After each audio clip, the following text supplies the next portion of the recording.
anticipation of the upcoming conversation with the combat medic Shum, who will be having an interview here in less than 30 minutes. Thank you, Gurney. Yeah, everyone, please share and retweet. We're going to go to Aaron to kind of complete anything Gurney and I have missed about the bridge, so JJ gets a proper answer to your question. And then, sorry, Tom, but I'm going to hold you off for just a second because I want Luca to give us some breaking news after Aaron finishes up on the bridge. Aaron? Yeah, well, the biggest thing to take away from that struggle on bridges is the logistics side of it. Basically, they're denying the Russians the free movability of heavy weaponry. They're like, this is bigger than people think. Yeah, exactly right. They can't take tanks anymore across it seems, or trucks. It's just too weakened the structure at that point. A little Lada, sure, little Zhiguli, you can do that, but you can't. Seemingly their assessment is you can't safely take a KAMAZ over it anymore, right? Well, if Ukraine do strike, it's going to take them it can take Russia even longer to get any kind of armor on the other side of the river. So. Yeah, exactly, right, exactly, and that's why this is so important. This is why we've been talking so much about it. JJ, I hope that explains the situation as best we can right now. Luca, you have some breaking news from us from Italy. What's going on in Italy? Today was supposed to be D-Day, right? The Wednesday we were talking about last week, last Friday, last Saturday, kind of decision day for Mario Draghi. Is Draghi in? Is Draghi out? What's going on? It's Italy. It's so messy. So I just shared something now on the on the deck up there. I think it's too early to call, but there was a development to where Forza Italia, which is the Berlusconi party, kind of like switched sides. So we already knew that one of the parties was going to withdraw support. That was the Movimento 5 Stelle, or at least a large part of it. And then we suspected that, putting us at basically Salvini and his Lega party were, of course, going to try to sink Drago. But Berlusconi had said he was going to support the government, and that would have given him a slight majority in the Senate. Now Berlusconi party just half an hour ago said that he's not going to support Draghi. So they're voting now. I think it comes down to like every individual senators, but if they go by the way that their party leaders are saying, Draghi government will fall tonight. I want to say that if you look at one of the statements that Draghi made today was, and that's what I linked up there, he said something to the extent of political forces have tried to weaken our position to Putin. So he directly links, whatever comes next to something that would probably be, weaker and probably less supportive than Ukraine, which was my worry all along. Still too early to call, but it's trending in the wrong direction, so to speak. That's my report. So basically, we have no idea what's going on, is the summary. Draghi could stay, Draghi could go. It's currently very much teetering in the balance, and there's no clarity on it whatsoever.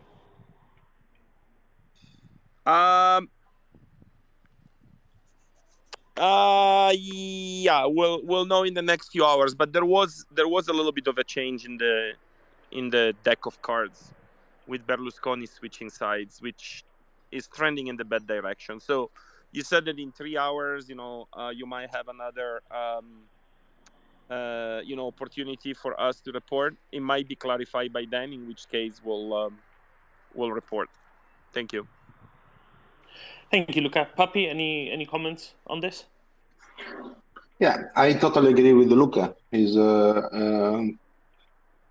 obviously not right now trending in the right direction. It is, however, too early to call it. I think that we will know more in the next couple of hours, and right now we should probably keep, the whole topic frozen until we know more. Okay, so right now, let's just do a tally. So Lega wants him gone. Half of Movimento 5 Stelle wants him gone. Who else is voting against right now? How does it seem like? In Forza Italia, so Berlusconi's party seems to be voting against. Until a couple of hours ago, or frankly less than a couple of hours ago, it looked like most of Forza Italia, which is like Berlusconi, Putin's friend for a long time, but hey, he was supposed to probably vote for Draghi staying in power, at least for the next few months. It has changed in the last, Luca, like 30 minutes or so. But it feels like, I don't know, these things are like talking about the last minute, about something that is largely based on behind the scenes gossips and the last shiny thing that the press is reporting is not necessarily the right thing. So I would say that the overall picture is something as follows. Italy has had for the last few months a prime minister that was largely supportive of Ukraine. He was doing the best to make sure that energy independence for Italy, Southern Europe, and I would say, frankly, even Europe at large was achieved. He has worked hard on that. It does seem right now that the life of his coalition is not going to last too long.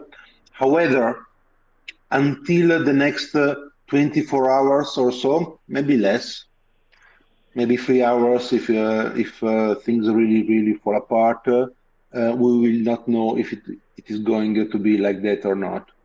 So the rest is frankly mostly Italian gossip, Italian political gossip that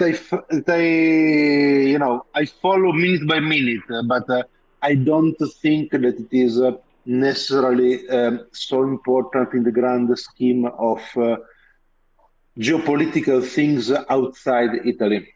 Does it make sense, Luca? Yeah, but I'm going through Twitter now, and I see some dynamics that I don't like. There seems to be like quite a lot of like buzz around like effectively like kicking out Draghi. I don't know. Well, only time will tell. Like, my opinion is it's not a rational move. That's why, look, I could be a conspiracy theorist now, right? But my narrative is the following, right? Like, for whoever didn't hear it before, like, Italy needed some stability because Italy got like punched really hard by COVID. You guys should remember that Italy was the first one to get, well, it was the first of the G7 industrialized country to get hit by COVID before we even knew what that thing was, and it really hit Italy really bad and devastated the country. Why? Because the Italians' small and medium-sized economy has been heavily selling itself out to China for many years, and therefore more than 100 engineers from Italy came back unwittingly into one of the heartlands of Italy's production. Yes, yeah, Bergamo, you're correct. Yes, and when Italy was recovering from it, like, we need to realize that, like, Italy was already weak, Italy economy, and coming out of COVID, Italy really needed Europe help, and Europe was not going to help with the usual band of like incompetent politicians. So, we needed someone, with international reputation and with good skills, especially in economics. Put Draghi there. Draghi helped. Italy's international profile. Now, Italy is still supposed to complete the plan by October to get some of the funds from Europe. And so there is that thing of like Draghi leaving now. Who's going to complete that plan? I mean, sure, maybe they can take whatever Draghi did and submit it. And in the middle of, you know, now we also have inflation and an energy crisis and a war. So I don't understand who in the right state of mind of those parties that want to sink Draghi can think that it's a good, even like self-serving. Let's not even think that they're thinking about the country, right?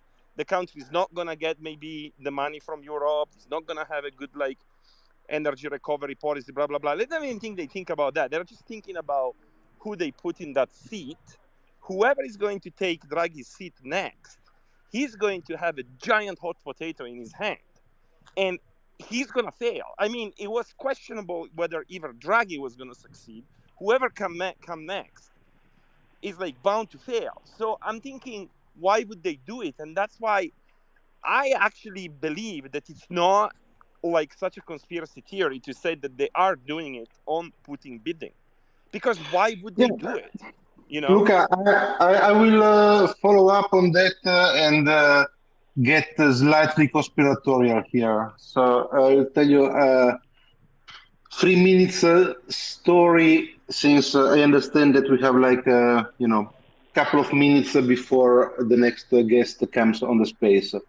So the story is the following.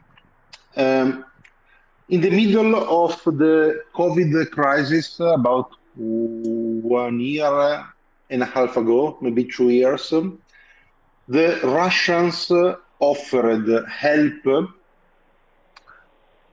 for the Italian dire health situation because of the COVID, right? So they offered help. Back then, the Prime Minister of Italy was the guy that is currently trying to bring Draghi down. It was Conte, right? Yeah, that is correct. Giuseppe Conte. Giuseppe Conte was the Prime Minister of Italy. So it's difficult to tell bad intention from good intentions when there is an emergency situation.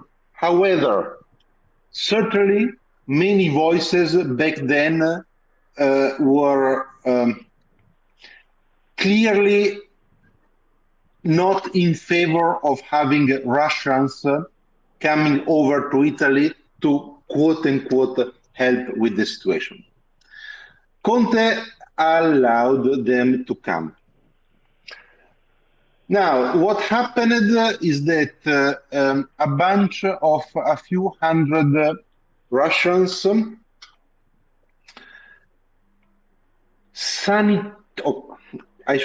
tried to sanitize mostly public buildings.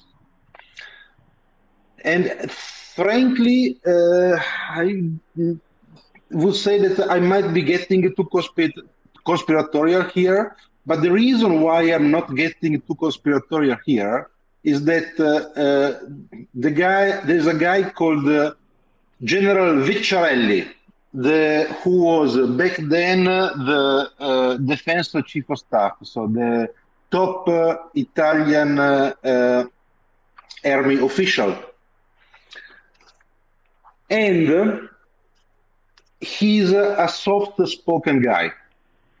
He had his whole life in the army.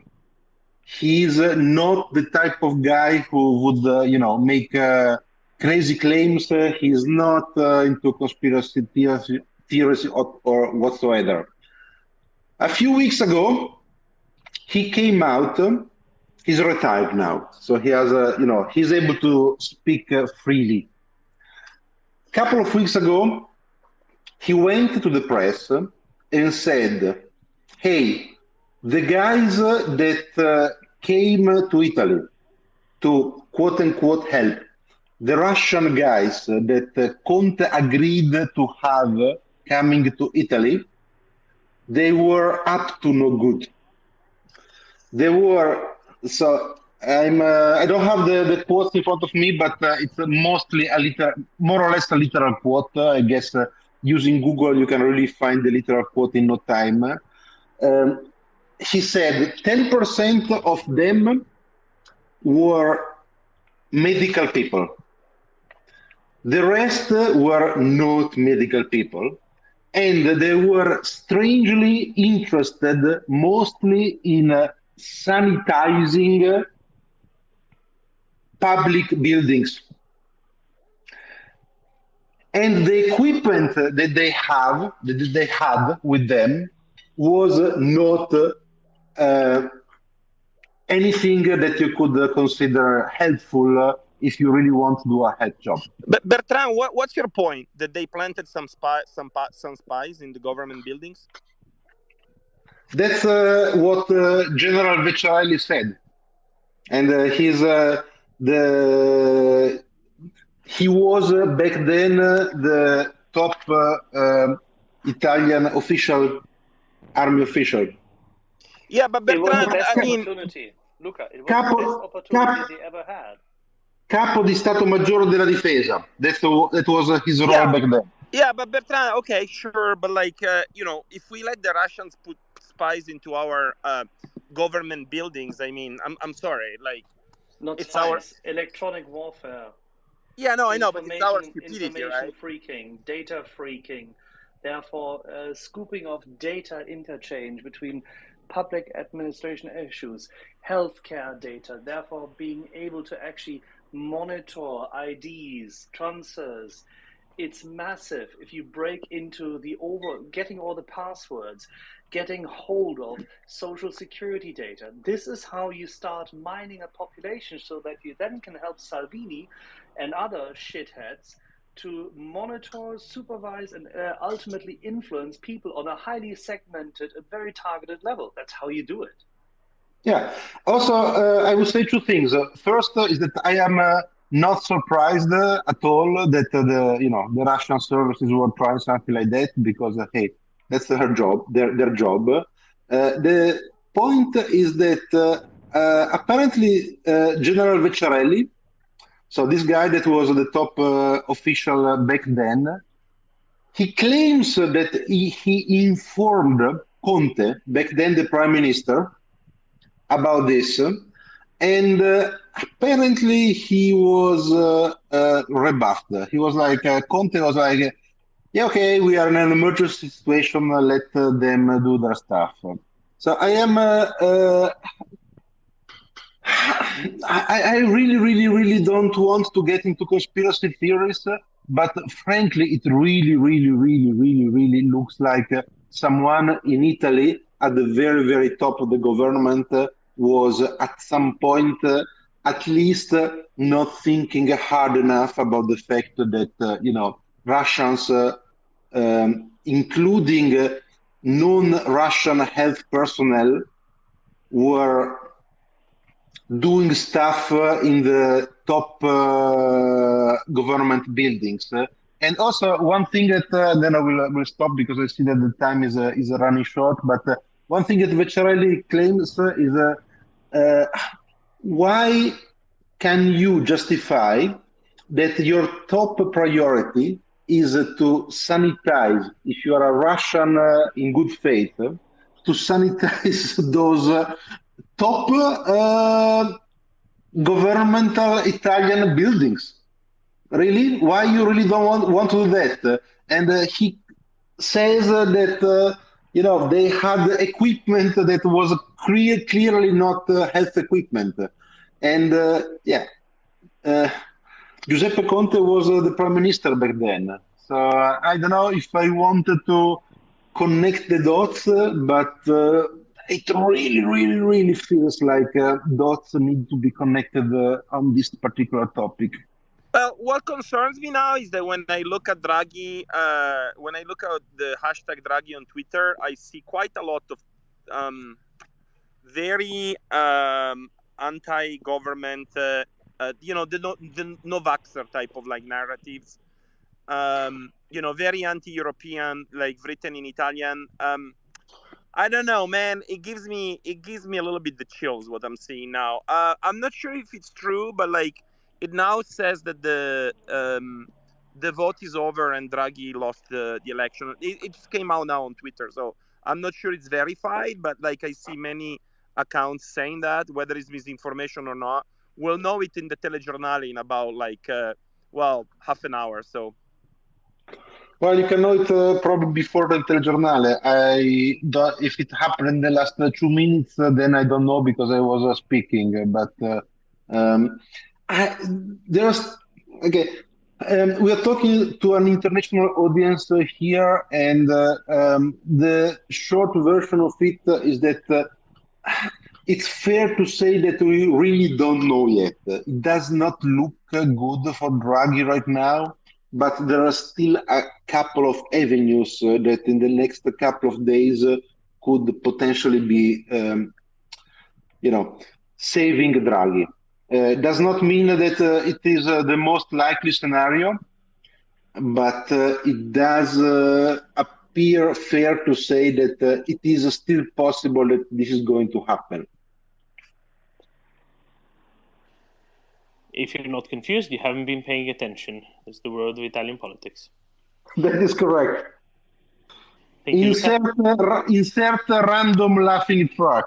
Thank you, Dominic. Thank you, Luca. Thank you, Papi. Thank you for all the insights. Hopefully Draghi isn't actually falling. Hopefully he'll stay. Actually, I'll just give me a second because I need to run through the schedule real quick. And we'll see, but this is not good news for Ukraine because Draghi was a sensible middle-of-the-road technocrat who still wanted to give military aid to Ukraine because he knows what's up, at least broadly speaking. Whereas, if Salvini gets more power, that is bad news because he's the guy who went around with Putin on his t-shirt saying what a good person Putin is. And Berlusconi drank all the good wine at Massandra. Salvini has been where 4 times since the beginning of the invasion? Wait, the guys, Russian embassy in Rome. Guys, Luca? it's official. It's official. He lost the vote. It's official. I got all my friends confirming it. He lost the vote. He's no more prime minister. It's official. That is not good. So, Luca, question for you then. Sorry to interrupt the program, but Luca and Bernard, what is the possibility for the president to say, I will still have Draghi now as the prime minister until the election? Yeah, the president can certainly do that. He's done these kind of things in the past. The president denied Salvini government twice because he wanted to do the EliteCat. Haha, what a great idea to pull Italy, the highest debt country in the world outside the Eurozone so that our interest rate would triple overnight and bankrupt the country. The president kicked Salvini in the butt twice, and then eventually they had to go to elections. And so he could still do something like this. But to basically have another vote, some political forces would need to change their alignment. And now we have those 3 friends of Russia, effectively. Really surprised me, Berlusconi, because he was becoming more and more pro-Europe lately. But apparently he got a phone call from Moscow or something, because he is the one that switched his opinion in the last half an hour and effectively killed the government. And without changing any of those 3 political forces, in another vote, there is no way. We still need to go to elections. And then the question is, what's Draghi going to do? Start his own party? I mean, then it's like fantasy land. And anyway, this will drag until like late September at least, so. The earliest is October for the elections because of technical, legal reasons. Yeah, mandatory campaigning period in Ferragosto. Right. Okay, thank you very much, gentlemen. Thank you for the updates. I'll just really quickly run because I see Shum has already joined us. We are now going to have we'll see, 45 minutes, an hour roughly, with Shum, a combat medic from Ukraine. Tom, thank you for staying with us, bearing with us through all of this confusing Italian talk. And then we will turn to some, after the physical medicine talk with Shum, we can probably spend 30 or so minutes with Tom talking about psychological impact of the war on people. And then we're turning our attention in an hour and a half time to Lukas Tomicki, who is a hedge fund manager, and we'll be talking about markets and economics and grain shipments and all that stuff as well. So, Shum, welcome. Vitayu. Verlaine, Axel, take it away. Axel, would you like to start? With pleasure. So, first and foremost, Shum, Dobry wieczór. Welcome to Maria Report. We are very, very glad to have you with us. Що ми вітаємо вас, Мрія Репорт просторі. Ми раді вас бачити тут сьогодні.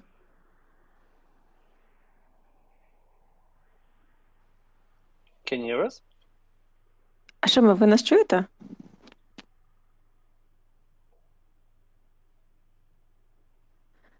Шум, якщо ви нас чуєте, ви могли б спробувати натиснути на мікрофон і сказати щось? Вот, теперь слышу, да. Добрый вечер всем. В Украине у вас добрый день. Прежде всего, хотел бы сказать спасибо за возможность принять участие в вашем эфире, донести до вас ту ситуацию, которая сложилась в Украине в связи с агрессией и войной России, а также донести те проблемы, возможно, которые у нас есть, в том числе в сфере медицины на передовой. Good evening, everyone. Since we're in Ukraine, good afternoon to those who are listening. Thanks for the opportunity for being able to join your stream today in terms of the raising awareness. So I would like to share some light on the Russian aggression that's happening in Ukraine, also highlighting some problems that we are facing right now currently in Ukraine, taking into account those problems and issues that we face in the medicine and the healthcare area on the front lines as well. Thank you very much for that. It was most interesting for our audience. We've had a number of Ukrainian soldiers from various parts of the front face in recent weeks and months with us, and we've followed also some of the combat medics. And the question is always the same, first and foremost. How are you at the moment, and how are your troops? Спасибо большое. В целом нашей аудитории на протяжении всего нашего эфира, который шел с начала войны, было численное количество солдат с разных подразделений. Не так давно у нас тоже были в эфире боевые медики. И, как всегда, главный вопрос, который мы хотим задать нашим спикерам: как вы, как ваши войска, как ваше подразделение, как в целом обстоят дела? Спасибо за вопрос. Прежде всего, я хотел бы сказать, что я являюсь не просто боевым медиком, а я являюсь медиком-волонтером. То есть мы не состоим в воинских подразделениях, а мы самостоятельное добровольческое объединение, которое мы создали с целью оказания медицинской помощи бойцам непосредственно в период их транспортировки с мест проведения боевых действий до госпиталя. То есть вы парамедик? Я поняла. Okay, so, but thank you for the question. I would like to first and foremost emphasize that I'm not just like a combat medic. I'm a volunteer. I don't have the unit that I have been assigned to, but we have our own system and structure. I'm part of the unit of the volunteers whose goal is to get the soldiers from the front line to the hospital. So basically, I am a paramedic. В связи с тем, что мы волонтеры, возникают определенные проблемы с нашим обеспечением. Почему? Боевые медики, которые находятся в составе воинских подразделений, они финансируются из государственного бюджета, им закупаются медицинское оборудование, им закупаются препараты, им закупается оснащение. Мы же как медики-волонтеры, мы полностью существуем за свой счет, и с помощью волонтеров как и наших, так и волонтеров западных, в том числе и американских волонтеров, которые нам предоставляют эту помощь, то есть в виде оснащения медицинского и в виде препаратов. So, why is this so important to emphasize? Because as far as we are part of the volunteer effort, volunteer units, we have some issues and problems with the procurement and with the supplies.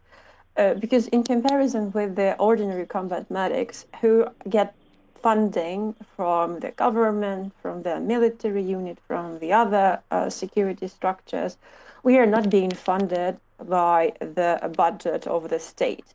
Everything that we have, like neither the equipment, medical supplies, medicine, like you name it, is getting to us by someone. So everything that we get is either bought by, we either buy it by ourselves, or it's the chain of volunteers, both foreign and internal. I mean, American Western volunteers are also part of this effort to get us medical supplies, pills, medicines, equipment, everything that's needed to save lives. So we are basically existing thanks for our own funds, and this is part of our biggest problems as in terms of supplies. Fully understood, appreciated. How many of the volunteers are, so to say, in your organization at the moment? Полностью поняли и очень ценим ваши старания. Скажите, пожалуйста, какое число сейчас волонтеров в вашей организации, то есть в вашем таком подразделении парамедиков? В нашем подразделении парамедиков сейчас 5 человек. Из них это у нас один водитель-парамедик, один помощник парамедика, ну, это человек, который не имеет медицинского образования, ну, можно сказать, комбат-медик. И нас 3 человека, это медицинские работники, которые имеют именно медицинское образование. So in my sort of organization, you mean unit as we call it, we have a driver, like 5 individuals. One is a driver who is also a paramedic.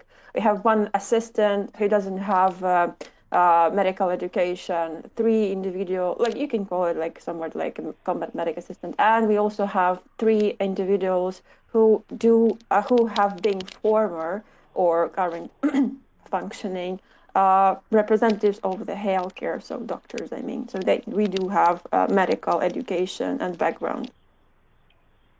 And what is your background? А какое у вас образование?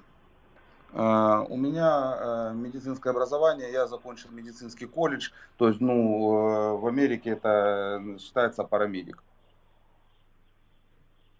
А кем вы работали до того, как присоединились? Фельдшером скорой помощи. Okay, so he does have medical education. He had finished medical college in the US. It's like a full finished education, and it can be regarded as paramedic. He's been working in the ambulance culture. Okay, that's much appreciated. And so how does a typical day look like for you at the moment? And at what part of the front would we find you? Спасибо большое за все, что вы только что объяснили. А как вы описали ваш обычный день? Вот день парамедика, и на какой части передка мы могли бы вас, скажем, найти в любое время? Ну, для начала я хотел бы сказать о том, что сейчас парамедиком я вынужден был работать с начала войны, с 24 февраля. До этого в том числе я и 3 члена, ну кроме меня еще 2 члена нашей команды, мы являлись адвокатами по уголовным делам. Мы работали в одной из крупнейших компаний адвокатских города Киева. Вот, и ввиду того, что я имею как юридическое образование, так и прошлое медицинское образование, то есть, ну вот, в момент начала войны мы поняли, что для нас ну, правильнее будет сейчас быть на фронте именно медиками. Поэтому все мы приостановили свои адвокатские лицензии, вот, и ушли на фронт уже как медики. То есть я ушел как медик, и два моих коллеги уже непосредственно во время боевых действий обучались парамедическим знаниям, вот, для того, чтобы все-таки быть более полезными, то есть и делать что-то для общей победы. Мы находимся в Харьковской области. Вот. Наша зона медицинской эвакуации это был север Харьковской области. Это территория сел Русская Лозовая, Питомник и Большие Прохода. Вот в этом вот треугольнике мы занимались медицинской эвакуацией наших раненых бойцов непосредственно из мест проведения боевых действий до госпиталя. Okay, so before I start explaining where I am currently working, I would like to also point out that I was forced, like my inner self forced me to start working as a paramedic, because before the war, before the 24th of February, like it was me and two of my colleagues. You have to understand that we were quite successful lawyers in Kiev, and we're working with criminal cases, like a big scale, large scale criminal cases. I do have a judicial education background, I mean, and I also have medical background. But when the war started, I felt the urge. I understood that it's going to be more rightful to be there at the front as a medic, as a paramedic, because by doing so, I will be more useful and I will save more lives. So, and two of my colleagues have also started their education to become paramedic and help out. So, we have decided to stop temporary our advocacy and our in our judicial practice and licenses, and while the hostilities are happening, we all understood that paramedics are far more useful than lawyers, so they joined me. I have two more people from my legal team as a one. So as of the area of my responsibility right now, we are stationed in Kharkiv Oblast. The area of our medivac, medical evacuation, is the north or Kharkiv region. So villages and settlements as Ruska Lazovaya, Tonik, and Shepro. So basically it's like a triangle. And we are conducting medivac of our soldiers from the front lines to the nearest clinic or hospital, which is positioned to those three settlements. When you evacuate, what kind of vehicles are currently at your disposal to evacuate wounded troops? Когда вы проводите процесс эвакуации, какие именно транспортные средства у вас есть в парке? Какими транспортными средствами вы проводите вот эту первичную медэвакуацию? Значит, медэвакуацию мы проводим своими автомобилями, которые в том числе нам помогли приобрести для нашего подразделения руководство нашего адвокатского объединения, которые нас, в частности, этим очень сильно поддержали. У нас в автопарке имеется 3 автомобиля медицинских, это 2 реанимобиля и 1 переделанный микроавтобус из гражданской машины в медицинскую, то есть путем установления носилок, оборудования и так далее. Этими 3 машинами мы непосредственно производим медицинскую эвакуацию раненых ребят непосредственно из мест проведения боевых действий, то есть из так называемого нуля, непосредственно в госпиталь. То есть особенностью нашей работы является то, что, имея медицинское образование, мы не ограничиваемся оказанием стандартным набором помощи комбатмедика, то есть это наложение турникета, там, перевязка и так далее. То есть в нашем оснащении в реанимобилях у нас имеется полный спектр фармакологических препаратов, в том числе для проведения реанимации. У нас имеется медицинское оснащение, которое, кстати, мы смогли получить именно благодаря нашим западным волонтерам, в том числе американским, которые нам предоставили очень редкие, несмотря на 5-й месяц войны, это и узловые турникеты, и кровоостанавливающие бинты, и шины для иммобилизации таза.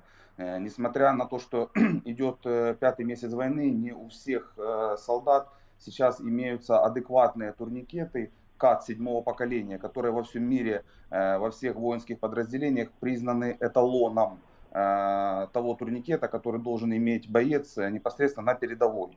То есть мы оснащены именно и этими турникетами, и кровоостанавливающими бинтами, и шинами, и турникетами, и всевозможными воздуховодами, которые нам помогают обеспечить жизнедеятельность пациента без применения интубации через ларингоскоп.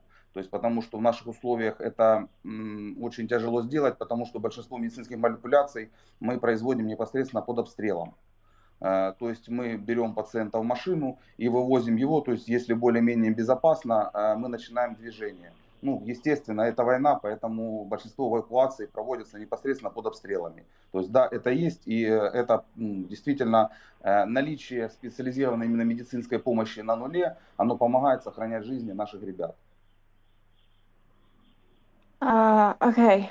We have been conducting medical evacuation with the vehicle, like our own private vehicles that have been refurbished and reconstructed, as well as the vehicles that were procured for us by the chief executives of our legal associations, and we are really appreciative of the support that they have provided for us in this dire time. So as of right now, we have 3 medical vehicles. So 2 are used to equipate you may call them ambulances, and 1 is like a van, which has been refurbished. So we do have stretchers inside and all the necessary equipment. So if you look at it from inside, it will look like a proper ambulance that can be used. So we use those 3 vehicles to conduct medical evacuation from the so-called zero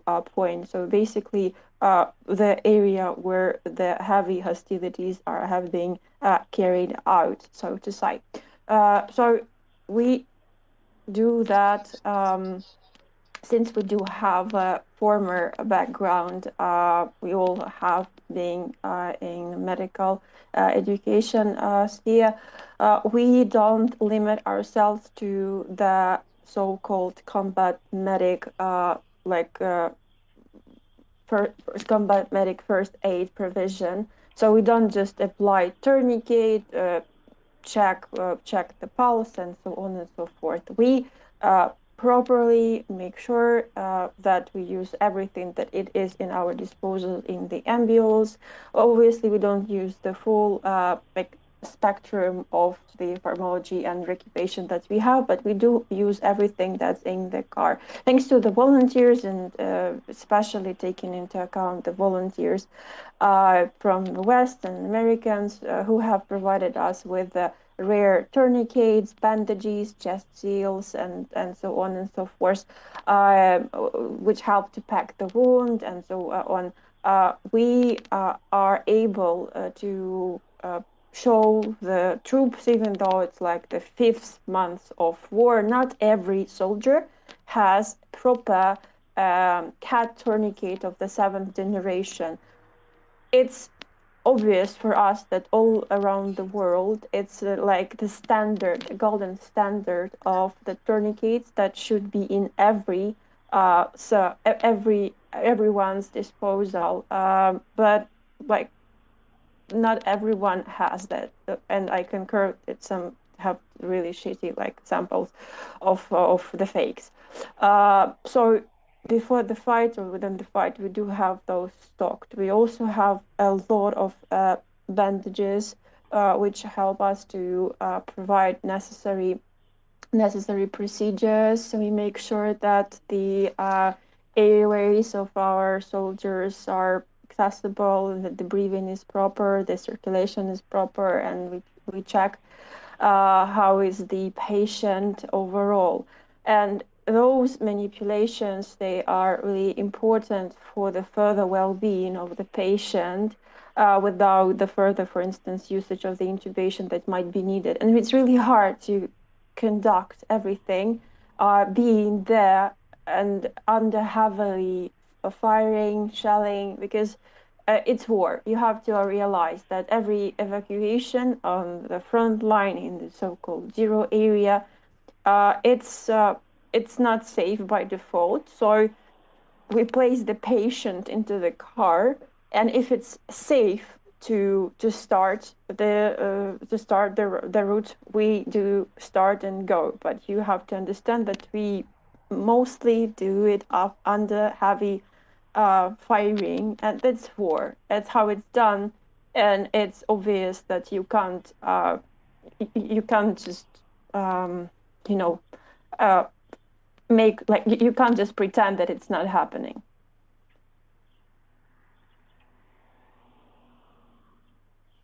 So typically, from what I gathered, you would be found close to the front line, but not at the front line. That means that essentially the respective combat medic of a platoon engaged brings you the wounded soldier, or you pick him up at a place organized by the platoon, and then you treat, you diagnose, you treat, and then you bring him to a hospital. How much time would you say is currently the average in order to get the soldier within what we typically believe to be the golden hour? But obviously, there are discussions to be had as to how long that hour is. How long does it take currently to get a wounded soldier to prime treatment? То есть, как вы поняли, вы не в самом прям передке, но вы очень близко к тому, то есть на том месте, в котором, например, боевой медик взвода или роты, когда они свозят раненых, это какое-то заранее обусловленное место, и вы с него потом проводите, скажем так, медэвакуацию бойца уже непосредственно в госпиталь. Скажите, пожалуйста, с вашего опыта, сколько времени в среднем, то есть стандартно у вас сейчас это занимает? Я понимаю, что сейчас идут дискуссии по поводу того, сколько бы должно занимать это время, но вот сейчас, побывав в боевых условиях, реалистично, сколько это? Время медэвакуации зависит, во-первых, от количества медицинских эваков, которые находятся в данной местности. Вообще, несмотря на то, что сейчас 5-й месяц войны, проблема с медицинской эвакуацией, она имеет место. Почему? Потому что в воинских подразделениях штатным расписанием есть четко предусмотренное количество медицинских работников, которые могут быть у воинского подразделения в определенном месте в определенное время. Именно поэтому мы решили пойти волонтерами, потому что мы не выполняем вместо них медицинскую эвакуацию, а мы дополняем их и помогаем им уменьшить вот это вот колено времени доставки раненого от места ранения до непосредственно госпиталя. То есть вы все равно, вы бываете, то есть на нуле, а передке прям там? Да, не, я просто частями хотел отвечать, чтобы вы могли переводить, потому что много. Да нет, все нормально, я делаю себе пометки, не переживайте. Да, все хорошо, сейчас. Сейчас, секундочку. So, it's both. They are actually at the front line and sometimes not really. So you have to understand. So the time for the medical evacuation really depends on the number of the med evacuation. So that should have happened or needs to be happened in this or that area. And once again, it's been like 5th month of war, and the problem, the issue of medical evacuation is still present. Why is that? Because in every unit, according to the personnel number, there is a strict quantity of combat medics or people who are authorized to conduct medical evacuation. And they usually have strictly assigned time, place, and designation to conduct that evacuation. So that's why we have decided to follow the footpath of volunteers. We are not conducting medical evacuation, like mostly not conduct medical evacuation for the platoon medics, combat medics, or company medics. We are being used as attachments, as an auxiliary force.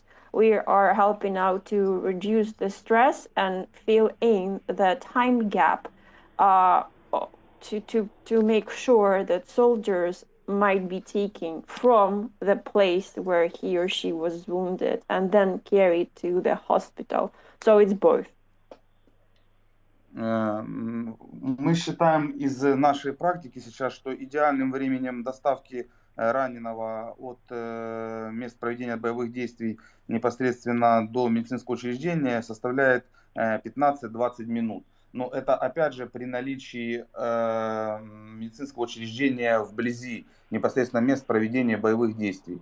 Потому что в начале войны в Киевской области, когда мы работали, у нас время эвакуации раненого из места боевого действия до лечебного учреждения составлял до 1 часа 15 минут. Это очень сложно и очень тяжело, потому что не все медэваки оснащены соответствующими медицинскими препаратами и оборудованием. То есть раненого приходилось останавливать, стабилизировать ему давление, стабилизировать дыхание, поскольку транспортировать в критических состояниях с нестабильным давлением нельзя. То есть это определенно вызывало опасности как для бригады, поскольку мы работаем ночью, мы двигаемся, если это в ночных условиях, мы двигаемся без света. То есть это угроза и обстрела, и поражения самой бригады эвакуации, в том числе и диверсионно-разведывательными группами, которые в том числе и работают по пути следования медэваков непосредственно в нашем тылу. Вот. Поэтому да, сейчас вот по Харьковской области это идеальное у нас время, это 15-20 минут. Мы довозим ребят непосредственно с места эвакуации до госпиталя. Мы действительно, мы находимся не в окопах, наша бригада находится постоянно на самой передовой позиции, то есть это так называемая точка эвакуации. И нам вывозят раненых ребят, то есть либо на бронетранспортерах, либо вывозят на пикапах, то есть из мест, куда наш микроавтобус проехать не может. Ввиду того, что там либо бездорожье, либо же, поскольку мы имеем не бронированный транспорт, поэтому там, где зоны прямого обстрела, то есть, естественно, мы не ездим из-за того, чтобы не подвергать опасности и раненых, и лишней опасности себя. Okay, sorry, just give me a second. So right now, the place that we are in, we think that the golden standard is 20 to 15 minutes. But once again, it's here in these positions, and it depends how far you are from the medical facility. But once again, it's only on this spot. The beginning of war, when we were deployed and used in Kyiv Oblast, since we were originally from Kyiv, the time of medical evacuation was like almost 1 hour and 15 minutes, which is obviously unacceptable. It's really hard, and you have to understand, it's really hard and difficult to conduct proper medical evacuation in these conditions, and not every ambulance or medical evacuation vehicle has the proper equipment to do so, because along the way, if it's such a long way, you have to stop, stabilize, check the pressure, check the breathing, airways, everything, because you can't continue further medical evacuation if your patient is unstable, especially if this is so sort of a critical state. And obviously, at that time we're moving only in the dark, so without flashlight, without anything, and such stops, when you have to stop and then stabilize the patient, are additional threat for the brigade, for the unit, I mean for the crew and for the patient. So that's why we are mostly working during the nighttime, and right now, if there's a threat of being shot at or fired at, of course, medical vehicles have been targeted for a lot of times. We also have faced and have seen reports about sabotage groups of working, following, stalking, basically medical evacuation vehicles once they cross the rear.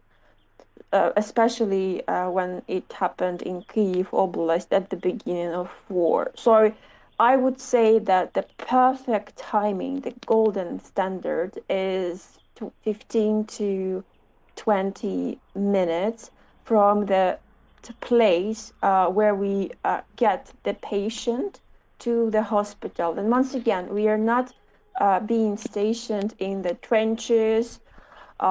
We are staying at special point of evacuation, and then the troops bring their soldiers from the front lines, from the place where they got the wound. We are armored vehicles or armored personnel carriers, sometimes pickup trucks. So basically places where our van can't go to because of the terrain, maybe like black tracks which we can't approach. And once again, we don't have armored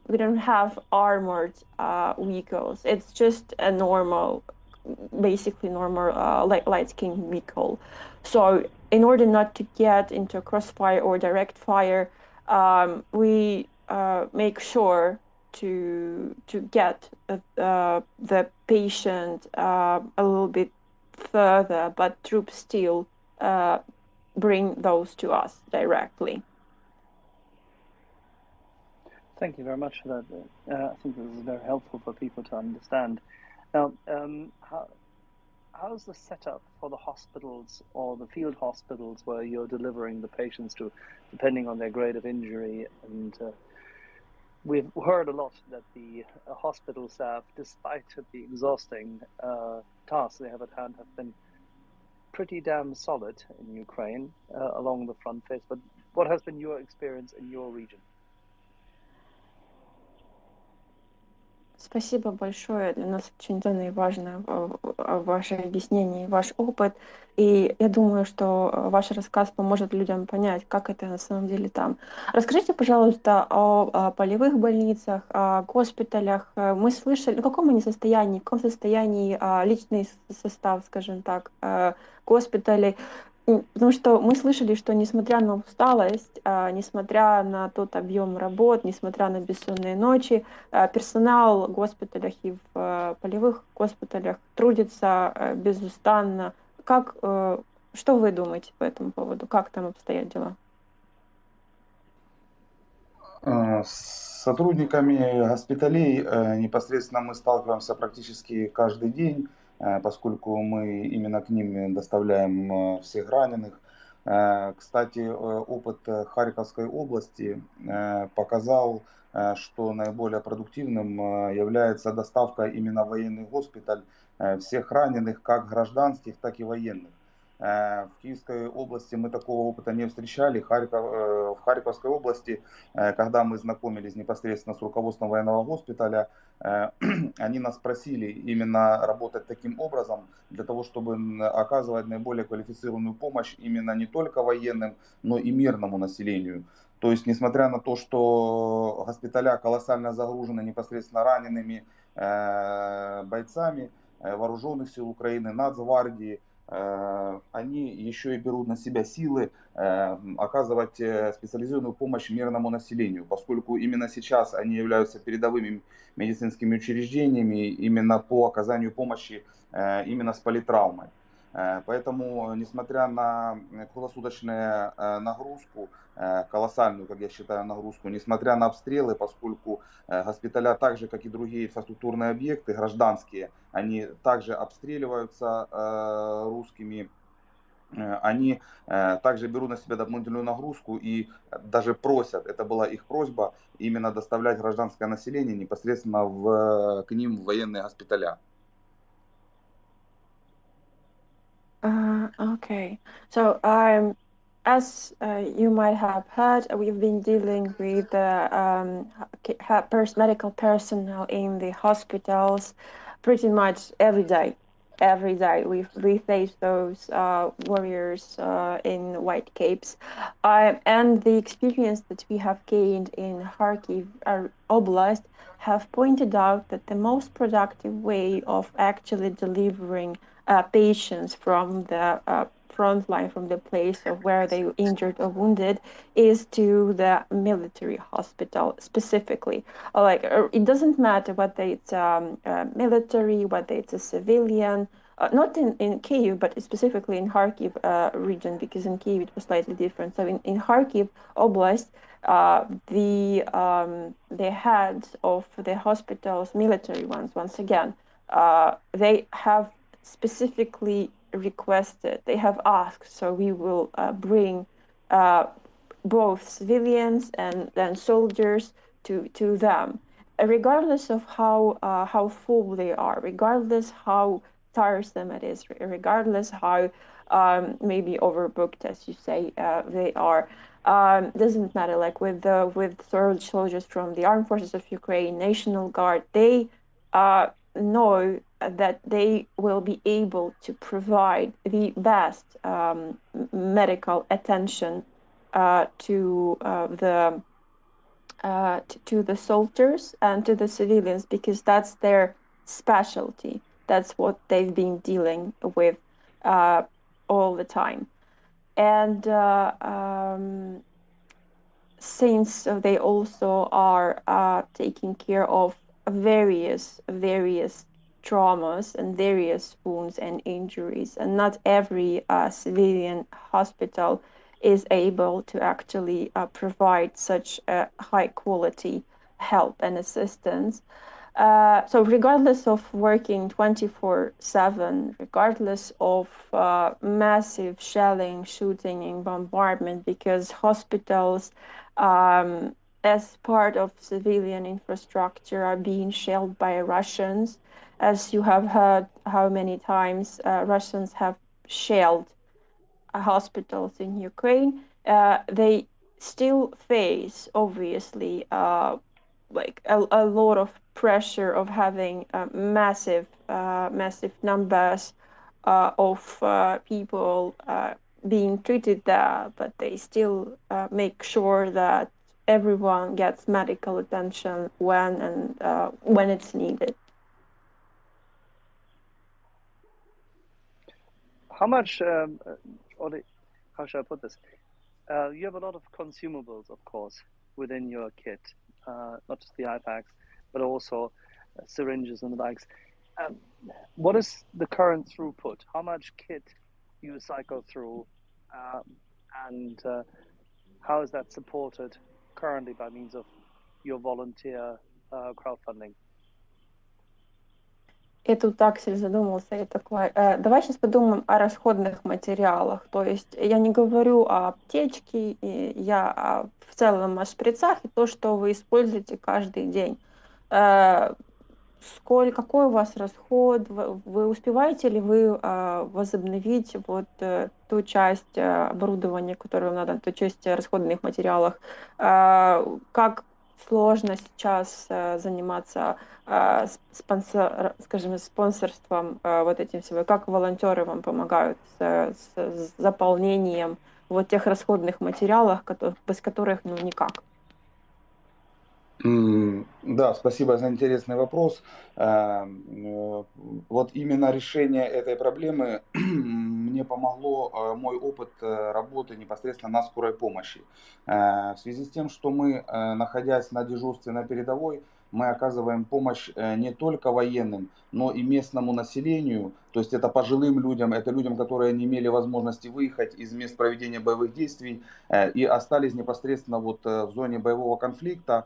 Они ежедневно к нам обращаются, то есть, ну, как обычно, люди знают, где находятся медики, то есть они к нам приходят с различными и заболеваниями, как и хроническими заболеваниями, как и остро возникшими заболеваниями, то есть и мы не отказываем никому, мы оказываем помощь всем. Я даже больше скажу, находясь на позициях, мы даже лечим раненых от обстрела собак, которых, ну, к сожалению, животных бросили немало, и поэтому мы оказываем помощь всем. Сейчас вы перейдете, я тогда дальше буду рассказывать. Да, хорошо, спасибо. Thank you for such an interesting question. I would like to start with that the way to solve this issue that you have raised. Probably, I probably have to point out that my former experience working in the ambulance have worked me pretty much, because, for instance, right now we have sort of like duties at the front line. So basically we are stationed there at some of the locations. It's like our the position which is known to the local population, to the citizens, and it's not that we only treat soldiers and those who are wounded. For instance, some elderly people know where to find us, so they come and approach us. It's mostly because they didn't have a chance to evacuate, and they had to stay, or they just stayed in the area where the hostilities are happening. So we daily get their addresses. They daily come to us with different types of diseases, including like chronic ones or the ones which just emerge. And we don't refuse to anyone. We are treating everyone who comes to us. It was even for instance, unfortunately, a lot of pets were left behind while evacuating. So we even treat those dogs which are being found wounded or injured after, like as an aftermath of Russian shelling. And he will continue. Thank you very much for that, by the way. Thank you. Да, Much appreciated. поэтому мы с собой непосредственно, выезжая на дежурство, берем обязательный запас всех расходных материалов и медикаментов, которые мы используем. Для этого у меня в каждой из машин у нас, кроме текущих препаратов, кроме текущих используемого оснащения, мы везем также с собой запас. То есть это целый ящик растворов, это целый ящик бинтов и шприцов, это дополнительные комплекты медикаментов, которые стоят в машине. Но ввиду специфики нашей работы на передовой, мы всегда не исключаем возможность обстрела, и у наших коллег из других подразделений машины просто сжигали обстрелами. Поэтому на себе каждый из нас несет медицинский рюкзак. Это не просто рюкзак комбат-медика. У нас специальные большие рюкзаки, полевые, медицинские. Ну, каждый из рюкзаков весит до 25-30 килограмм. То есть там у меня лежат и растворы с запасом, и бинты, и шприцы, и фармакологические препараты, и шины. Расход материалов зависит от количества раненых. У нас было такое, что за один приезд бронетранспортера могли привезти 11 раненых. Тогда непосредственно, конечно, расход идет колоссальный, потому что каждому оказывается помощь. Это и перевязка, это и наложение турникетов, если где-то их пропустили, это и обязательное сопровождение инъекциями лекарственных препаратов, это и инфузионное введение препаратов, то есть это системы и растворы и так далее.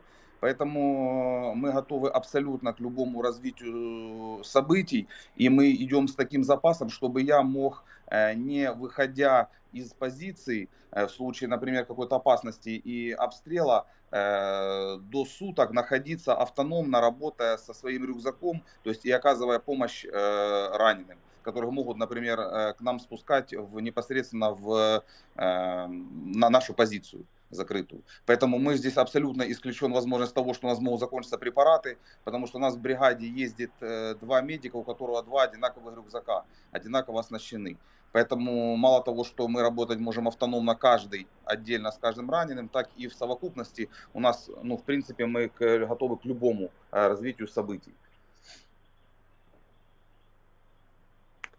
Okay, so thanks once again for such an interesting question. So you have to understand that every time we take with us a huge number of consumables. Like in every vehicle, we have already prepared like fully equipped vehicle, ambulance, let's say. And then apart from those that are already equipped, we have like an extra box with solutions, saline solutions or just solutions, a box with syringes, a box with bandages, a box with you name it. Taking into account how specific our work is and how meaningful is the contribution, we never deny that we might be fired at or shelled at, because we have seen and you have heard the stories where the cars, especially ambulances, were just burned at the spot.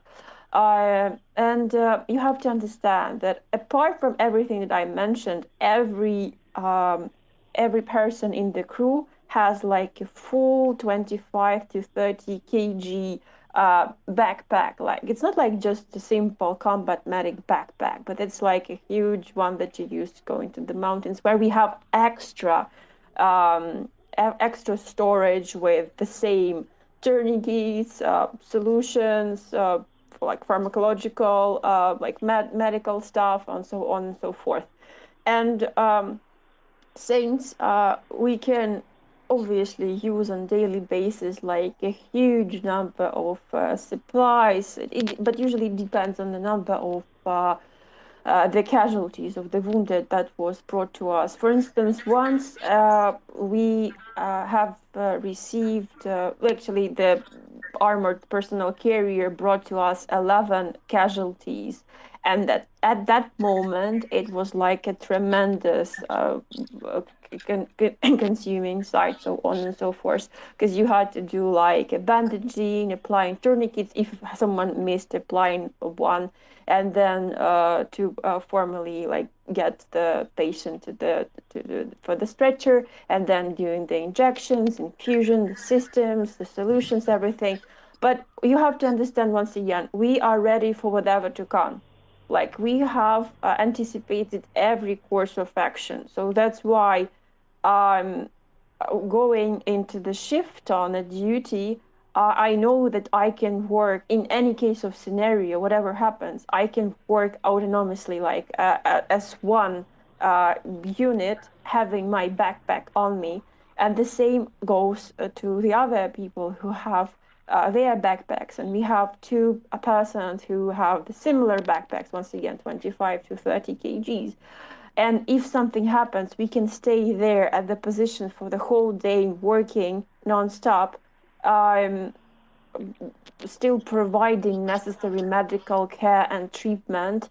And our supplies, our medical supplies, won't just finish, because we have anticipated every course of action.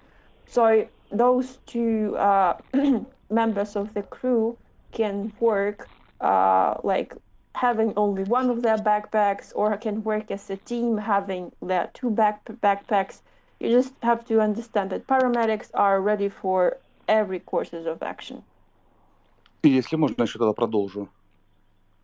And if it's possible, he would like to continue. Да, пожалуйста. По поводу пополнения медикаментов, действительно, на пополнение медикаментов нам нужно определенное время, ввиду того, что мы волонтеры и, по сути, мы работаем, ну, скажем так, за идею, то возможность пополняться мы имеем либо за свой счет, приобретая определенные препараты, либо же это волонтеры, которые нам помогают. У нас есть ряд волонтеров, которые нам оказывают помощь, помогают нам с оснащением и препаратами, но для их отправки необходимо время. Бывает такая ситуация, когда бывают особо активные дежурства, когда много раненых, и действительно, возвращаясь с дежурства, мы видим, что у нас не хватает каких-либо препаратов. В таком случае мы просто, проезжая в городе, возвращаясь, просто останавливаемся в аптеке и за свои деньги берем и идем и покупаем то, чего нам не хватает.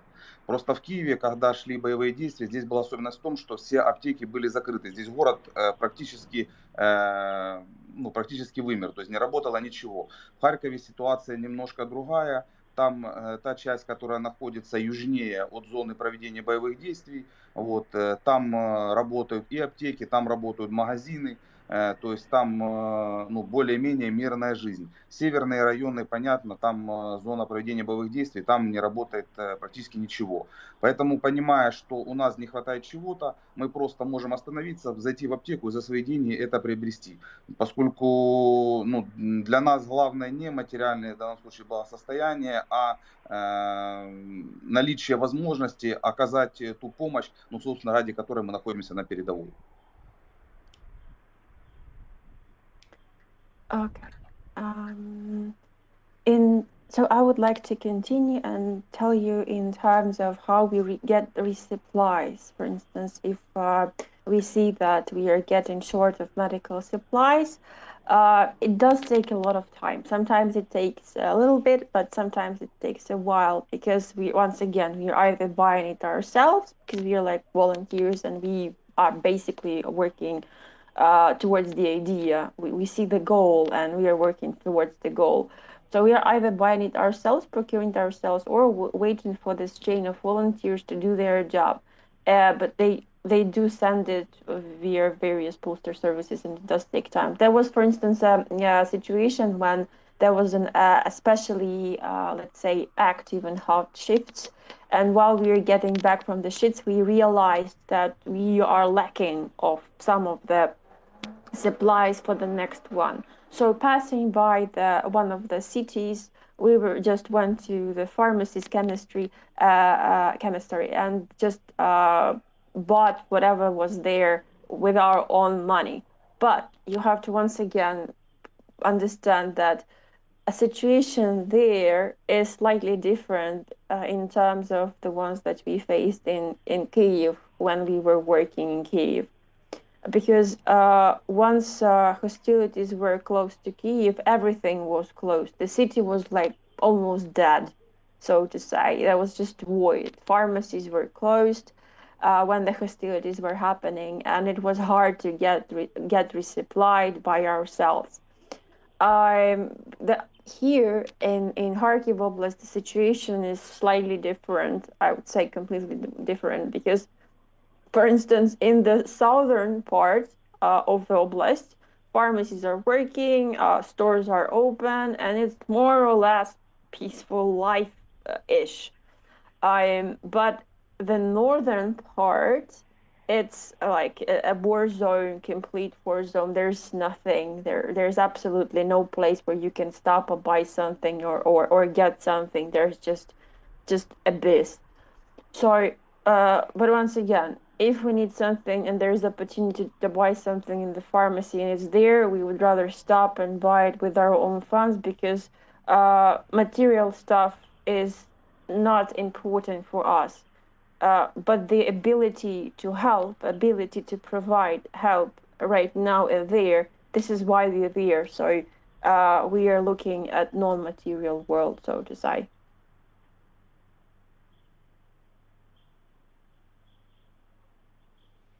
Thank you for that. I think we have a number of questions. Finance, you want to open the room? Absolutely. Thank you very much for being here. We really appreciate your perspective. Could you go a little bit into detail on, say, what some of the medical supplies you think you need most? You touched on it a little bit, but here at RIA, that might actually be something we could help with even. So we would love to hear where, on the very basic prosaic level, you think that more supplies could be needed and could save some lives. Так, и сейчас пройдемся по вопросам, которые у нас есть в аудитории. Спасибо, во-первых, большое, что вы сегодня с нами. Очень важно и ценно слышать ваш опыт. Мы не услышали немножко о том, какое оборудование, какие, в принципе, препараты вам нужны. Но, может, вы более детально могли бы объяснить, какие из препаратов вот более всего важно было бы иметь вам? Возможно, мы сможем посмотреть, возможно, мы сможем какие-то из них достать. То есть хотелось бы услышать, что у вас в приоритете сейчас. Да, спасибо за вопрос. Фармакологическими препаратами, в в принципе, нас здесь обеспечивают на местном уровне. Для нас основные критические препараты – это анальгетики всех видов, в том числе и наркотические анальгетики, которые мы используем при тяжелых травмах, при переломах нескольких костей, при политравме, при переломах больших трубчатых костей. Вот. Также мы очень часто, очень много используем спазмолитики. Вот. И также мы используем часто антигипертензивные препараты, то есть препараты для снижения артериального давления, а также препараты для снижения внутричерепного давления, особенно при контузиях. Практически каждая вторая травма, с которой к нам привозят раненых, она сопряжается с контузией, поскольку вот за все 4 месяца боевых действий, которые мы непосредственно провели на передовой в Киевской области и в Харьковской области, работая, мы практически не сталкивались с пулевыми ранениями. Практически все ранения, которые получают солдаты, это минно-взрывная травма, которая является сочетанной как с контузией, так и с осколочными ранениями непосредственно разных частей тела. Вот. Поэтому, в принципе, у нас очень много используется это именно вот анальгетиков, спазмолитиков и антигипертензивных препаратов, поскольку на передовой мы оказываем помощь всем подразделениям, в том числе и подразделениям, в которых являются мобилизированные солдаты, а это возраст солдат 40 лет и выше, которые имеют практически через одного гипертоническую болезнь. И, к сожалению, поскольку это стрессовые условия, стрессовые ситуации, то многие, возвращаясь даже непосредственно с боевого рейда, возвращаясь через нашу позицию, они обращаются за помощью, померить давление, снизить давление. Вот. Поэтому эти все препараты у нас есть вот, в наличии. То есть, такого острой нехватки, чтобы это получать вот именно из-за рубежа, я думаю, у нас нет, потому что у нас не такое большое подразделение. Вот. То есть здесь мы обходимся этим непосредственно на местном уровне. Но все равно спасибо вам огромное за такое предложение. Okay, so first and foremost, I would like to express my gratitude for such a request. I'd like to reassure you that everything that I'm going to be mentioning further on can be procured and get on a local level. So there isn't such a big necessity of getting it from the overseas. But thank you still so very much for pointing it out. So just in terms of getting to know what kind of pharmacological or medical supplies we are using, but we once again are getting them on the local, procurement chain. So it's like analgesics, those drugs that are being used in terms if someone has broken bones or has to be stabilized. Or if someone has high blood pressure, you have to understand that a lot of people who have been mobilized are far from beyond being in their prime of their adolescence. They're just mostly like 40 to 50 years old and so on. So they are suffering from high blood pressure. And once again, why I'm mentioning that we do need to have some medical supplies in terms of painkillers, which are like basically regarded as drugs here, is because a lot of patients that we have been taking care of are actually, like every second one is actually suffering from concussion. It's mostly not the direct strikes with the firearms or bullets that we're taking care of. No, it's the trauma that was caused by explosion, or it was close to a mine, or it's something which is close to a shelling. It's hardly ever we deal with the wounds caused by bullets and the direct shot. So yes, once again, it's the analgesics, spasmolytics, and something from the high blood pressure. So once we taking care of those patients, we usually just like check the pressure, making sure that it should be like lowered. Once again, there isn't such a high need in terms of the priority of getting those things for hypertension or those spasmolytics right now, but we do need those the most. So something which is used like painkillers, analgesic drugs, as I mentioned, and yes, making sure that those who have had their concussions are being stabilized and brought to the hospitals. И если можно, я потом продолжу, если они разрешат. Конечно, разрешаю, продолжайте. Да, и касаемо отдельно, это я по фармакологическому обеспечению, вот касаемо оснащения медицинского, то есть для нас, конечно, вот именно благодаря одному из волонтеров из США, мы первая бригада медэвакуации в Харькове, ну, которая работала вот в зоне проведения боевых действий именно в Харьковской области, мы первые получили узловые турникеты САМ. То есть это настолько редкая и дорогая вещь, что в Украине ее купить невозможно. То есть наши волонтеры выходили на одного из волонтеров Соединенных Штатов, который нам предоставил такие турникеты. Благодаря этому даже скорая помощь на тот момент, скорая помощь Харькова не имела узловых турникетов, то есть когда они были уже у нас. То есть особенность этих турникетов в том, что они останавливают кровотечение в недоступных местах для турникетов КАТ. То есть это паховые зоны и это области плеча. Вот. Это очень дорогие вещи для медиков. И, конечно, ну, иметь их в оснащении – это большая честь. И вот именно из тогда Соединенных Штатов мы получили ларингеальные воздуховоды «Айгель», которые также являются очень редкими, несмотря на то, что уже идет 5-й месяц войны, но они очень редко встречаются. Очень редко встречаются даже вот в специализированных бригадах медэваков, которые работают на передовой. Это и шины для иммобилизации таза, сам слинг второго поколения. Это тоже ременная шина, она очень редкая и ну, довольно дорогая штука. Вот, поэтому также нам ее именно из Соединенных Штатов передавали. Наборы для внутрикостного доступа. Вот, то есть это, конечно, это все ходовой материал, который постоянно нужен, и вот, который нам помогли приобретать именно благодаря вот, волонтерам, как нашим, так и волонтерам из Соединенных Штатов.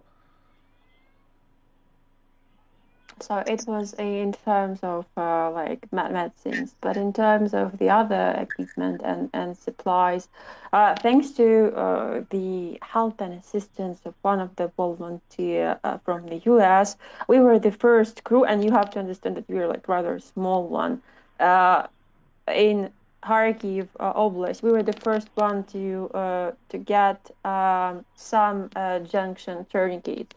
And the why those tourniquets are so important and rare, like even in comparison with people who have been there for a while, for crews who have been provided with a lot of support from the government, so on. We were the first one, and we were very proud of it. So some junction tourniquets, in comparison with the cut tourniquets, have their own, let's say, their own benefits, meaning you can apply them in the shoulder area of the shoulder and inguinal region as well. And it's really rare. It's really important to have it. We thanks God we do have it right now. We also are one of the first one who get the some sling, which is really rare and really expensive. It was also an effort that helped, an effort which bring the some sling to us. It took a while, but we managed. Also, there are a lot of equipment that is used to get access to the bones, materials, and so on, and so on. So there are a lot of things that being used, or we know that should be used, and so on and so forth.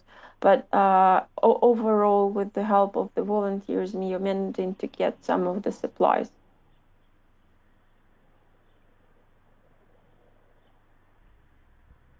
Thank you very much. We have a huge number of hands for Lane. Do you want to work your way through them? Yeah, I generally don't know who was the first one. I think M was our first hand, followed by Imperius and Tom. Thank you so much. Please go ahead. Thank you, Ferland. Thank you, Finance. The question is, with regards to the numbers of burn injuries they see on the battlefield, what kind of kit do they need the most to respond to burn injuries?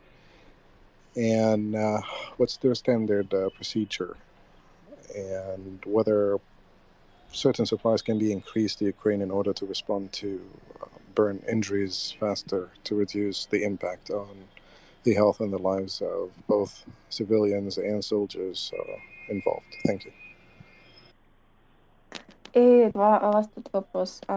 Касаемо... спасибо большое, во-первых, что вы с нами здесь. Относительно количества ран и травм ожогового характера, то есть ожоговые ранения, какие наборы вы используете, какая, возможно, у вас стандартная процедура? Возможно, есть какие-то препараты или какие-то средства, поставки каких нужно бы сейчас, скажем так, усилить в Украину, как для гражданских, так и для военных, для того, чтобы уберечь и сохранить жизнь?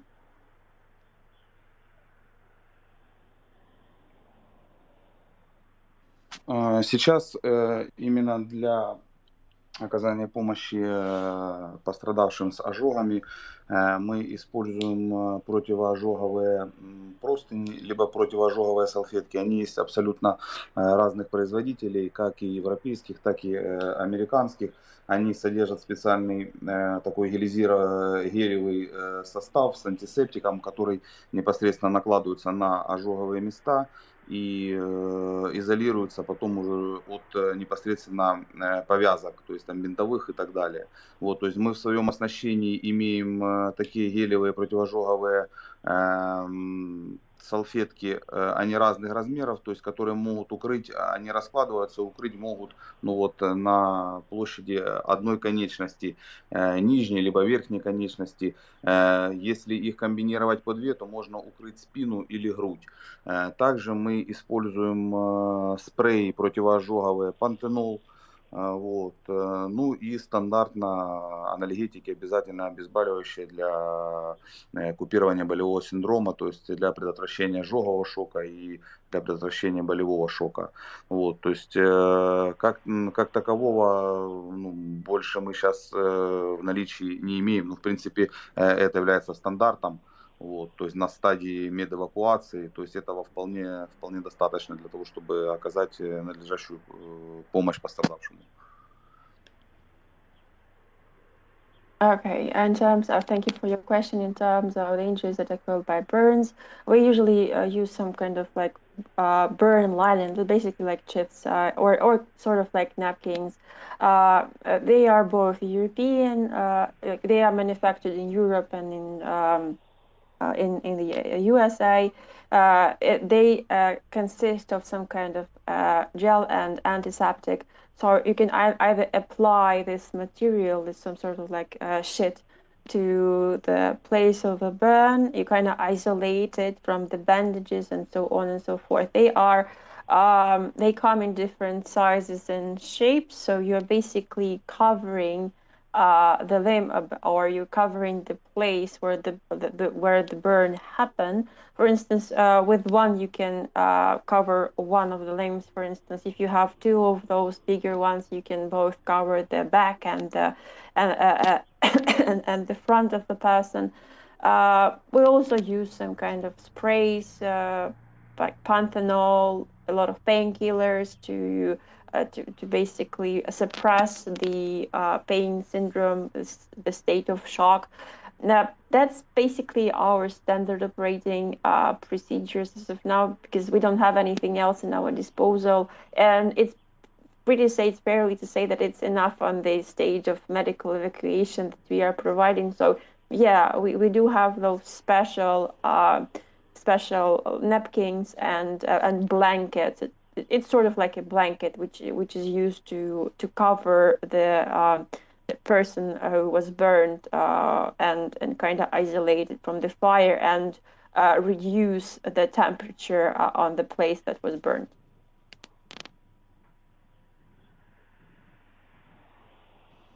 Thank you very much. I believe our order is imperious than Tom, I said before, but that could be reversed. Yeah, my question was about vacuum therapy. There were some calls out at the start of the war citing some medical research papers that vacuum suction therapy was helpful in improving survivability from complex shrapnel wounds and bullet wounds as well. I was wondering if that has been the case and whether Ukraine has enough of those to actually go around.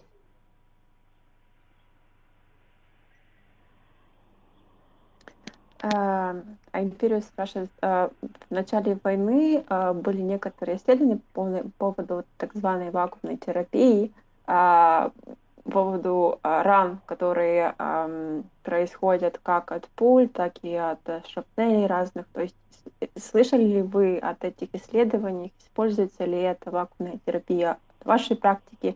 Что вы можете об этом сказать? Да, конечно, слышал. Вакуумотерапия, она используется в военных госпиталях здесь у нас в Украине и до этой войны. То есть она используется, насколько я понимаю, еще с 2018 года. Это то, что слышал я. И используется сейчас активно. И почему и стоял вопрос о госпитализациях непосредственно даже гражданского населения от обстрелов, то есть с минно-взрывными травмами, с обширными повреждениями конечностей и так далее, других частей тела, именно военные госпиталя, потому что сейчас военные госпиталя действительно они снабжены в достаточном количестве, как мне объясняли непосредственно и травматологи, и хирурги в военных госпиталях, именно вот этими вот аппаратами для вакуумного, для лечения ран, обширных ран именно в вакууме. Вот. И очень об этом отзываются положительно, оно способствует скорейшему заживлению раны. Вот. Поэтому, насколько я знаю, это очень широко используется, вот, во всяком случае, в военных госпиталях. Yeah, thank you for your question. I have definitely heard about it. It's been used in the military hospitals even before the war, I mean, since 2019. And I've heard that right now it's been actively used. As I mentioned, this is one of the reasons why military hospitals are urging to bring both the civilians and military to them, because especially if there are some massive wounds or injuries on limbs and so on and so forth. So those hospitals, they have enough equipment in terms of vacuum therapy.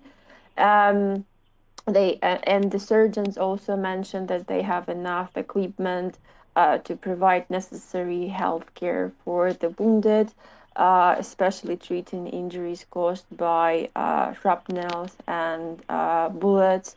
And I have heard only positive feedback about them. They support the fastest way of the apologize.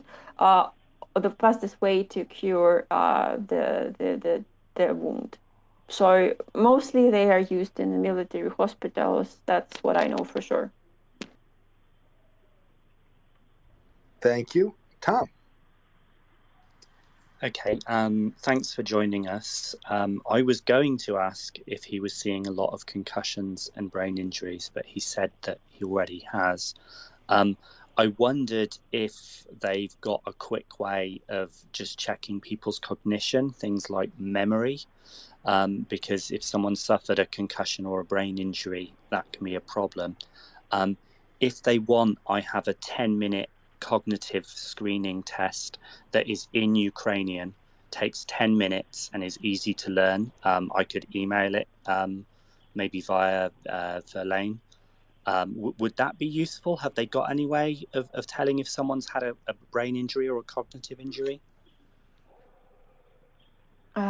Окей, спасибо большое, что вы сейчас с нами. Я на самом деле хотела спросить, встречались ли вам пациенты с контузиями и с травмами головы? Ну, вы уже это сказали.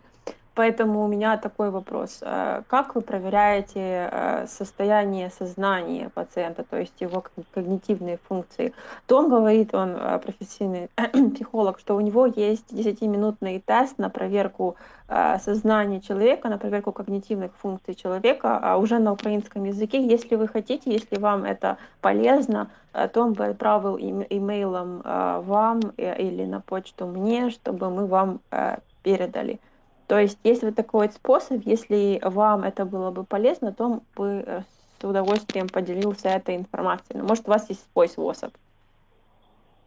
Да, спасибо большое за вопрос. Значит, к сожалению, в боевых условиях, в условиях обстрелов мы не можем в полной степени оценивать, возможно, в полной степени оценивать неврологический статус каждого пациента. То есть, получая пациента с первого плеча эвакуации, я оцениваю его сознание по градации сознания ясное, сопор, ступор, либо это кома.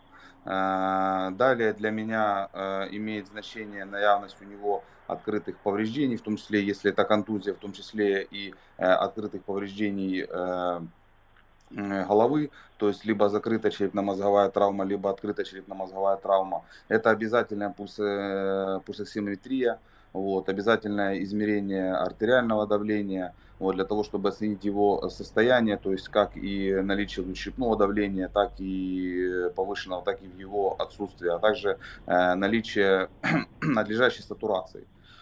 Поэтому мы состояние оцениваем, то есть путем контакта с ним. Но это, опять же, это все происходит в период его перегрузки либо с бронированного транспорта к нам в медэвак, либо уже по дороге непосредственно уже в госпиталь.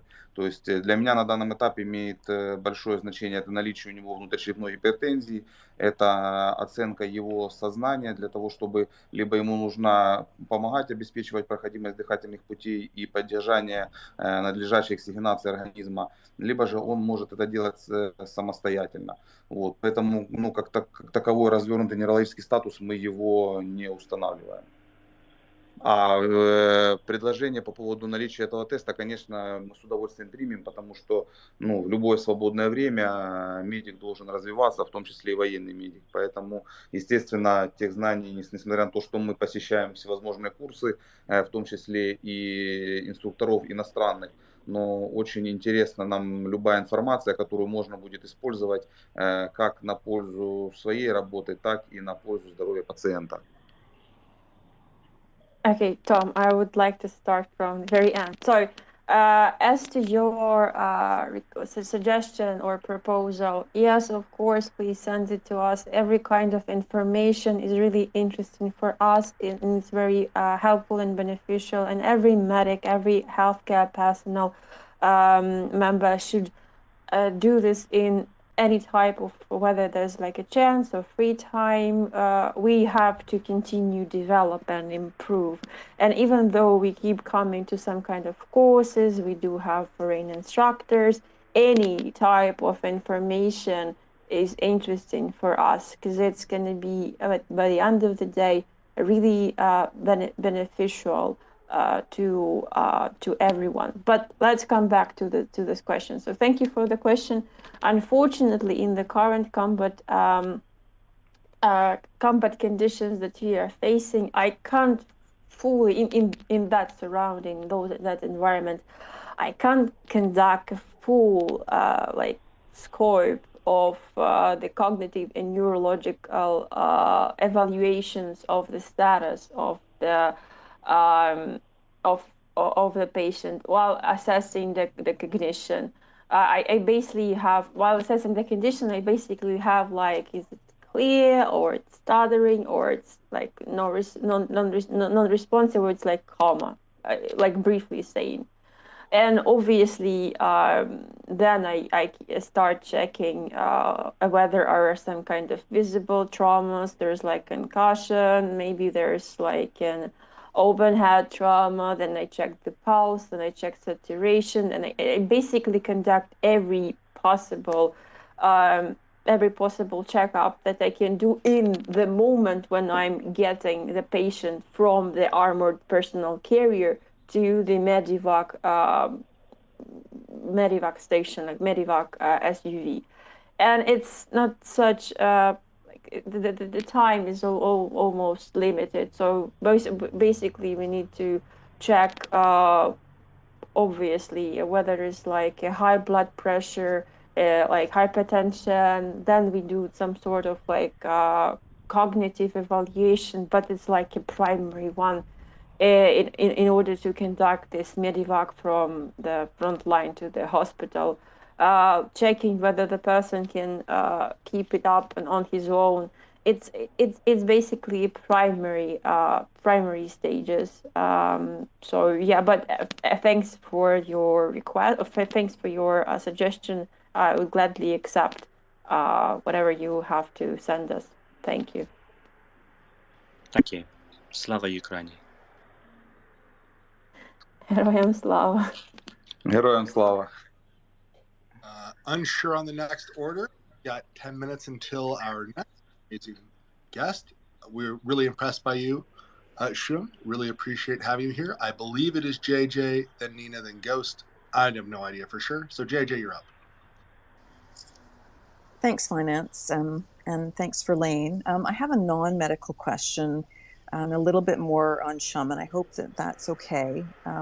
Shum, you clearly have a great love for your country and fellow Ukrainians, and I'd like to know what else keeps you going and motivated right now. Сначала Finance сказал, что спасибо большое, что вы сейчас с нами. У нас через 10 минут будет следующий гость. Такая оживленная дискуссия, очень замечательно. Теперь перейдем по рукам. Был вопрос не медицинского характера.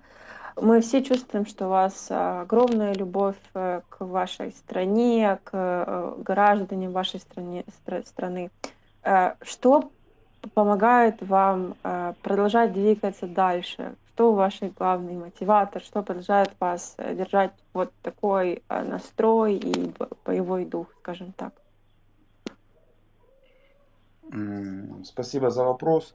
Да, действительно, я считаю, что как и у меня лично, так и у любого гражданина нашей страны, и не только гражданина, а также граждан иных стран, которые приехали специально сюда, как поддержать нас, так и участвовать в боевых действиях, у них имеется просто колоссальный патриотизм. Все потому, что я считаю, что мы воюем за правду. Я считаю, что мы правы. В данной ситуации правда, в данной ситуации должна победить, и это понимает весь мир. Поэтому весь мир за нас. И я считаю, что в этом и разница между нами и между русскими, в том, что если мы боремся за правду, я не понимаю, за что борются они. Я пошел на фронт, понимая то, что моя страна в опасности, моя родина, в том числе там, где я родился и вырос, она сейчас, к сожалению, под оккупацией уже российских войск. Там происходит бесчинство, там происходит беззаконие. Поэтому, не согласившись с этим, да, я не вступил в ряды вооруженных сил. Однако я для сам себя определил то, чем я могу быть полезен в данный момент в стране сейчас. Вот, поэтому мы соорганизовались с моими единомышленниками, с ребятами, с моими товарищами. Вот, мы бросили свой бизнес, довольно успешный бизнес, мы прекратили и свою адвокатскую деятельность, и кто-то прекратил свою лечебную практику, поскольку у нас в группе есть 2 стоматолога.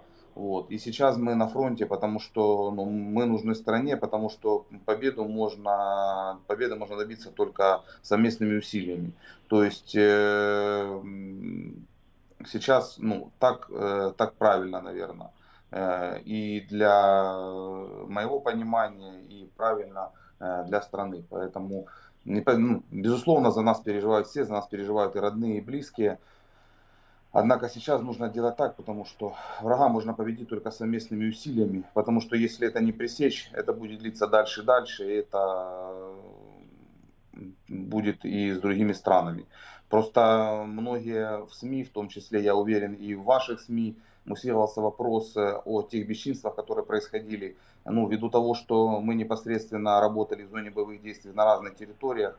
То есть, да, это страшно, когда ты едешь на вызов и вдоль дорог лежат тела убитых людей, неприкрытые тела лежат неделями, вот, потому что люди пытались уезжать, пытались спастись, их кто-то убил. Раздавленный автотранспорт, сломанные души, сожженное жилье.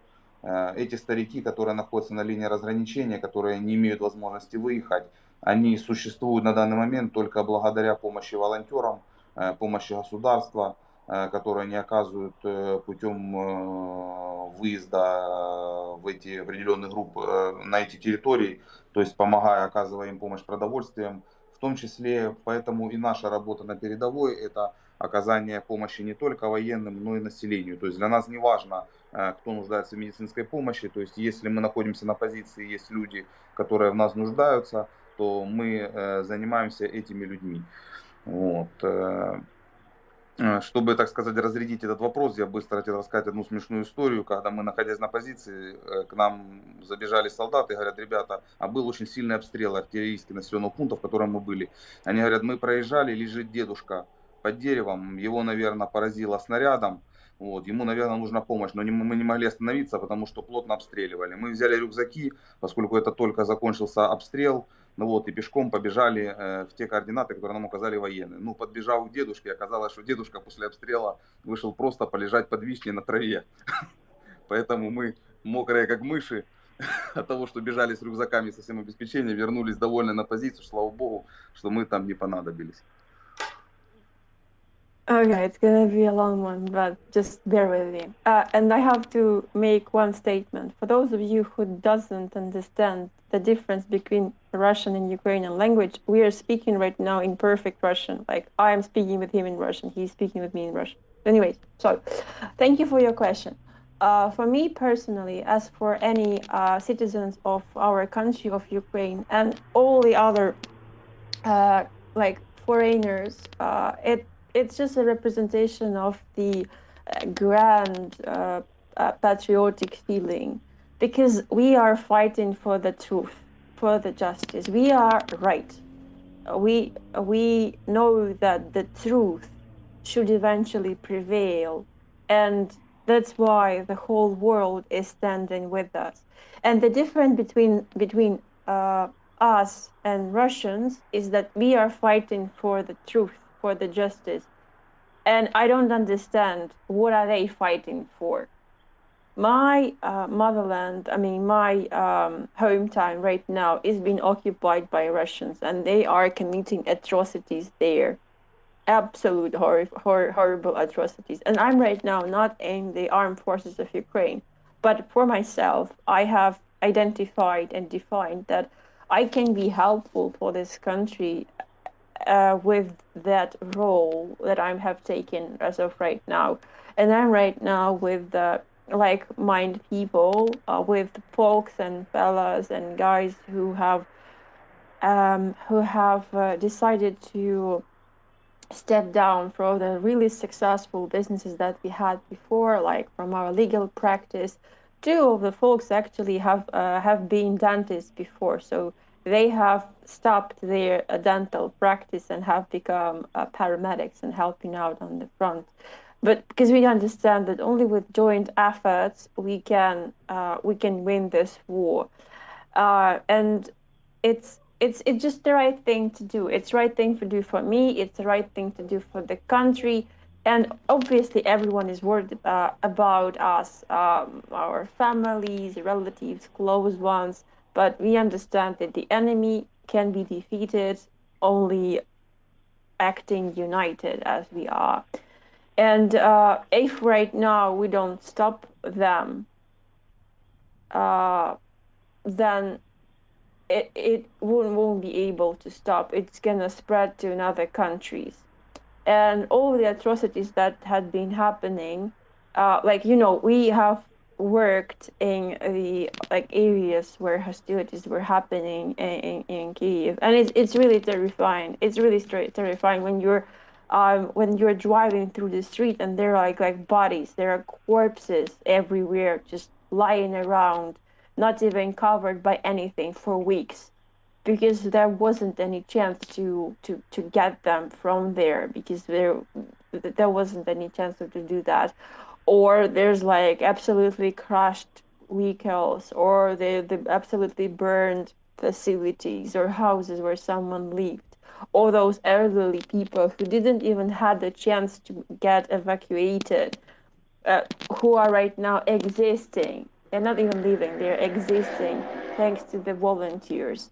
Thanks to the volunteers, the provision and supplies and food gets to them at times. So that's why our job right now is helping the population, is helping everyone who needs our help. It doesn't even matter if it's a military personnel, soldier, like a civilian. It doesn't matter. If we are there and someone needs our help, we are eager to provide it. And just to chill a little bit the atmosphere, because obviously we've been talking about something really terrifying. It's such a funny story from our life. So we were hiding from the shelling. It was like an art shelling all over the positions, and soldiers rushed to us, and we were like, "What happened?" And it was like, we were trying to get out of the place, and there was like a grandpa, and it was almost over. It was after the artillery shelling, and there was like a grandpa lying beneath the tree, like underneath the tree, and they were like, we weren't able to evacuate him. So, and at that moment we realized that, oh shit, there's like a grandpa who needs our help. So we got our backpacks. We decided to walk on foot because it was after the artillery shelling, so going by car was like a no-go, and we rushed towards the coordinates that were providing us. And once we got there, we were laughing so hard because that poor grandpa just came out of his house after the artillery shelling just to lay down underneath his favorite cherry tree. We were completely like soaked wet because we were sweating so much, like completely drained, but still really happy and joyful because the grandpa was alive and we didn't need to save him from anything. And it was such an extraordinary experience. Спасибо большое, да, действительно очень забавный дедушка.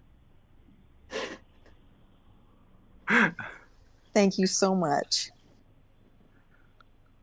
Thank you very much. Since we still have a little time, we really appreciate you still being here. Nina, please ask your question. Thank you, Finance. For Shum, thank you for being here and thank you for the work you are doing. I know that the work of a paramedic only like in a place where there is not war is also can be like really challenging and requires a lot of skills. I think Shum has a hot mic. Sorry. Yeah. So I have an echo. Шум, вы могли бы сейчас нажать на микрофончик, а то что эко идет от того, что у вас включенный микрофон? Sorry. Yeah, you can continue, Nina. You can continue. Yes, thank you. Yes, about the work of a paramedic, it's like something that you have to prepare and get educated and to know how to take care of the physical wounds and like the physical body. And but I'm asking a question. Also, I know that the doctors and paramedics, they have to learn how to treat the patient with like a lot of like calm, so that the patient will also feel the calm, just to stabilize also, because this is also a very like important thing to the mental state. And so after like hearing these stories and being as a paramedic in a war, it must be something like the intensity must be something like I can't comprehend. So how do you Shum find your strength and like find the calm and the peace within yourself so that you can continue what you are doing. Thank you. Спасибо, Шум, за всю вашу работу. Мы понимаем, насколько работа парамедика тягостная, наверное,